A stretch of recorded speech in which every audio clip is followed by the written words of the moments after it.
friends, welcome back to my channel. അപ്പോൾ നമ്മുടെ ഇന്നത്തെ വീഡിയോ ഇന്നൊരു കുക്കിംഗ് വ്ളോഗ് ആയിട്ടാണ് വന്നിരിക്കുന്നത്. നമ്മൾ ചിക്കൻ കൊണ്ടാട്ട് ഉണ്ടാക്കാനായിട്ട് പോവാണ്. അപ്പോൾ കുറേ നാളുകൾക്ക് ശേഷമാണ് ഞങ്ങൾ ഒരു കുക്കിംഗ് വ്ളോഗ് ചെയ്യുന്നത്. അപ്പോൾ നമുക്ക് നേരെ വീഡിയോയിലേക്ക് പോവാം. ഫ്രണ്ട്സ്, ഞങ്ങൾ ആദ്യമായിട്ട് ഉണ്ടാക്കുന്ന കാരണം ഇത്തിരി ചിക്കൻ എടുത്തിട്ടുള്ളൂ. അതുകൊണ്ട് അതിനനുസരിച്ചിട്ടുള്ള മുളക് പൊടി, മല്ലിപ്പൊടി, മഞ്ഞൾപ്പൊടി, പിന്നെ ഉപ്പ് ചേർത്തിട്ട് ചിക്കൻ തിരുമ്മി വയ്ക്കാം. ഇനി ഇതിലേക്ക് ഇഞ്ചി വെളുത്തുള്ളി പേസ്റ്റ് ആഡ് ചെയ്തിട്ടൊന്ന് തിരുമ്മുക. എന്നിട്ട് അതിന് ശേഷം കുറച്ച് നാരങ്ങ നീരും കൂടി ആഡ് ചെയ്ത് കൊടുക്കാം. ഇനി നമുക്കിത് റെസ്റ്റ് ചെയ്യാനായിട്ട് വെക്കാം. ഇനി നമ്മളൊരു പാൻ ചൂടാക്കാനായിട്ട് വെക്കുക. എന്നിട്ട് അത് ചൂടായി വരുമ്പം നമ്മൾ വെളിച്ചെണ്ണ ഒഴിച്ച് കൊടുക്കുക. എന്നിട്ട് നമ്മൾ ചിക്കൻ ഫ്രൈ ചെയ്തെടുക്കാം.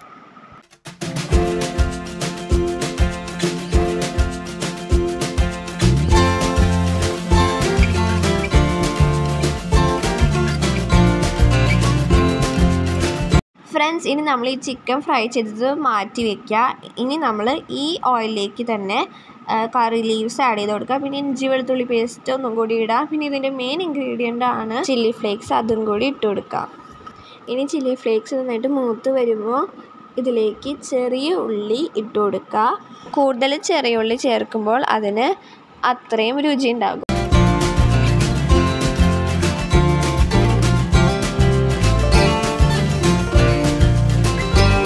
ഇനി നമ്മൾ ഇതിലേക്ക് വീണ്ടും മുളക് പൊടി, മസാലപ്പൊടി, മല്ലിപ്പൊടി ചേർത്ത് കൊടുക്കുക. അതിനുശേഷം ടൊമാറ്റോ കെച്ചപ്പ് ഒഴിച്ചു കൊടുക്കുക. ടൊമാറ്റോ കെച്ചപ്പ് ഇല്ലെങ്കിൽ ടൊമാറ്റോസ് മിക്സിയിലിട്ടിട്ട് അടിച്ചിട്ട് അതിലേക്ക് ഇത്തിരി പഞ്ചസാര ഇട്ട് കൊടുത്താൽ മതി. ഇപ്പം നമ്മുടെ ഗ്രേവി റെഡി ആയിട്ടുണ്ടെങ്കിൽ നമ്മൾ അതിലേക്ക് നേരത്തെ ഫ്രൈ ചെയ്ത് വെച്ച ചിക്കൻ ചേർത്ത് കൊടുക്കുക. എന്നിട്ട് നന്നായിട്ട് മിക്സ് ചെയ്യുക. ഇനി നമ്മൾ ഇതിലേക്ക് കറി ലീവ്സ് ആഡ് ചെയ്ത് കൊടുക്കുക.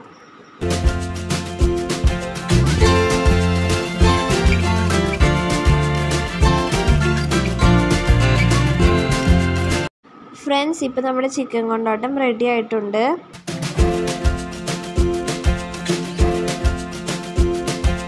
ഫ്രണ്ട്സ്, അപ്പോൾ നമ്മൾ ചിക്കൻ കൊണ്ടാട്ടമൊക്കെ ഉണ്ടാക്കി ഞങ്ങൾ ടേസ്റ്റ് ചെയ്തു. നല്ല ടേസ്റ്റ് ഉണ്ട്. പിന്നെ ഞങ്ങൾ ഇത്തിരി ഗ്രേവി കൂടുതൽ ഉണ്ടാക്കിയിട്ടുണ്ട്. ഞങ്ങൾക്ക് ഗ്രേവി ഇഷ്ടമാണ്, അതുകൊണ്ടാണ് കൂടുതൽ ഉണ്ടാക്കിയത്.